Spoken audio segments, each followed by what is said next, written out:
Violence isn't part of the lifestyle of most people in Perth. It's an ugly, unnecessary and usually unlawful deviation from the easygoing, good-natured living that most people prefer. But these aren't most people. They're loosely called punks or punk rockers, and to them violence is simply part of their lifestyle. It certainly follows them around. At the Nedlands Park Hotel, they stopped off to buy more liquor after their river cruise ran dry. And then, with the band booking under an assumed name, the punks clashed with Northam's own Saturday night revellers. And the Perth Concert Hall management gritted its teeth and grinned after punks remodelled the front rows of the hall during a concert.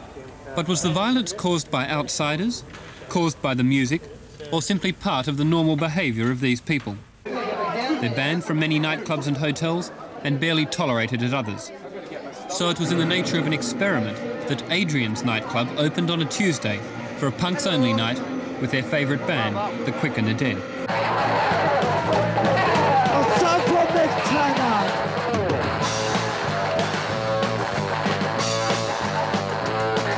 You know, lots of people like us live in a day.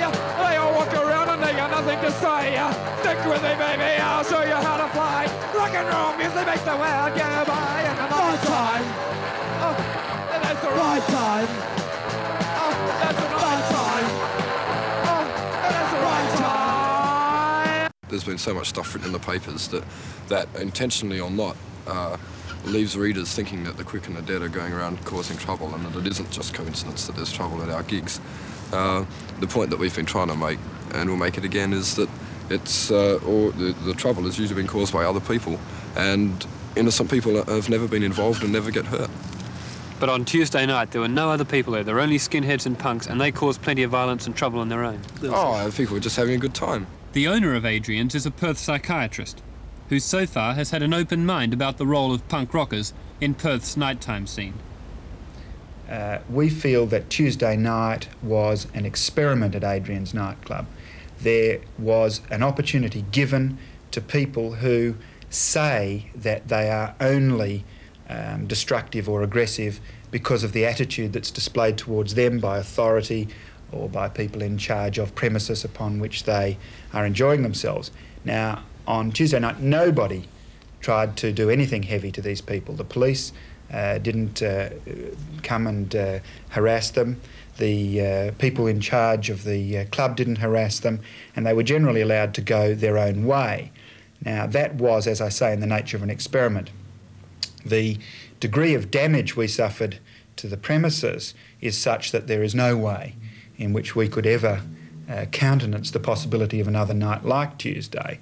Only you will marry me, if only you will marry me, if only you will marry me.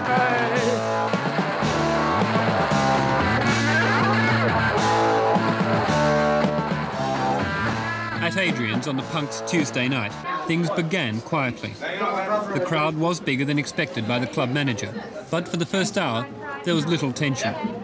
It was, after all, their club for the night, and it was their favourite band's last gig for a while.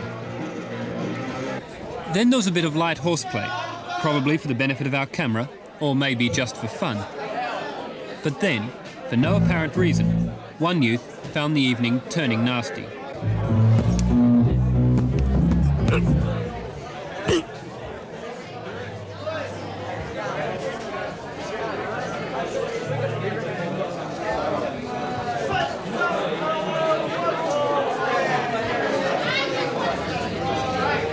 This wasn't play acting.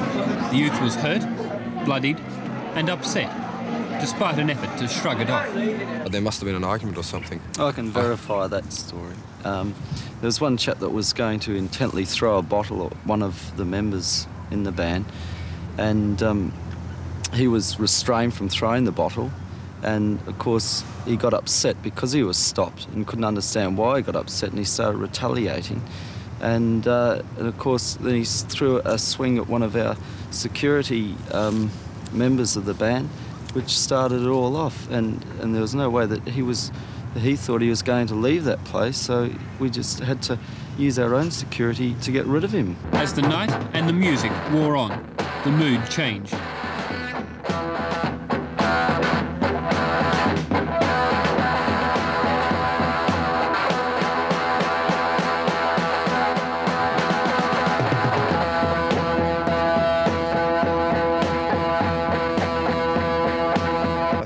particular group that were involved, although I didn't stay for a long time, didn't hear a lot of the music, played a very loud, energetic, aggressive type of music, which was not necessarily designed, but certainly had the effect of stimulating an aggressive response. The experiment at Adrian's was a failure.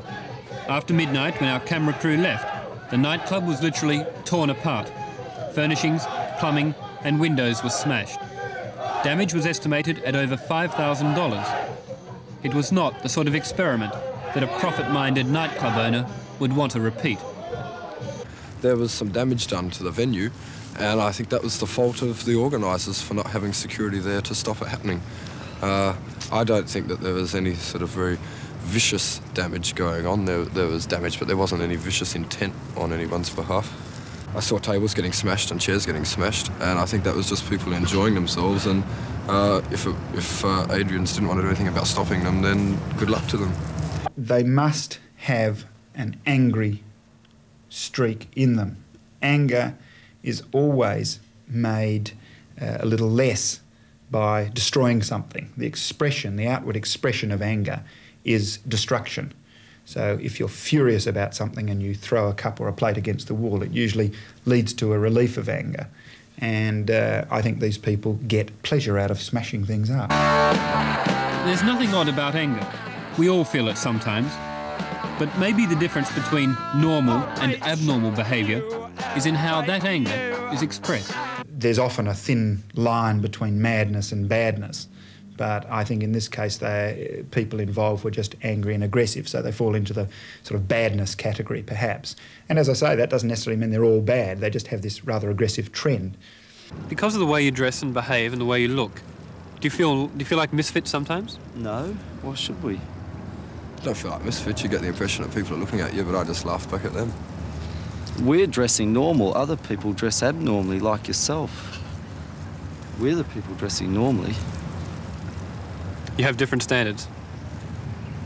We've got our own high standards. We've got, yeah, right, yeah.